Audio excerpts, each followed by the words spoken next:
মামা গরুটার দাম কত? আরে বাপরে, এদিকে আহেন, হাতটা মুখ করেন, চশমাটা খুলেন। আপনি হিন্দু না মুসলমান? মামা আমি যদি মুসলমান নাই হইতাম তাহলে কি আমি গরু কিনতে আইতাম? তাইলে বলেন সুবহান আল্লাহ, সুবহানাল্লাহ, মাশাল্লাহ। মাশাআল্লাহ। রাগ করলা?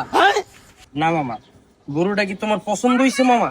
পছন্দ না হইলে কি তোমার দাম জিগাইছি? তাইলে বলো মাশাল্লাহ। মাশাআল্লাহ। রাগ করলা মামা?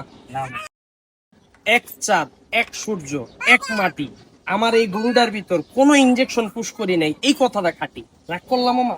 না মামা, আমার এই গরুটা 2 বছর, 2 দাঁত, গোস্ত হইব 3 মন। 1 মন তোমার, 1 মন তোমার আত্মীয়র, 1 মন গরিবের। কথা কও ঠিক না বেঠিক? ঠিক। রাগ করলাম মামা? না মামা, 3 মনে হয় 120 কেজি। কোরবানির গরুর মাংস 1000 করে পড়লেও তোমার দাম আহে 1,20,000 টাকা। তুমি দিবা আমারে 1 লাখ। কও আলহামদুলিল্লাহ। আলহামদুলিল্লাহ। এই লও গরু, তোমারে বুঝাই দিলাম, 20,000 তুমি জিতলা। আবারও কও আলহামদুলিল্লাহ।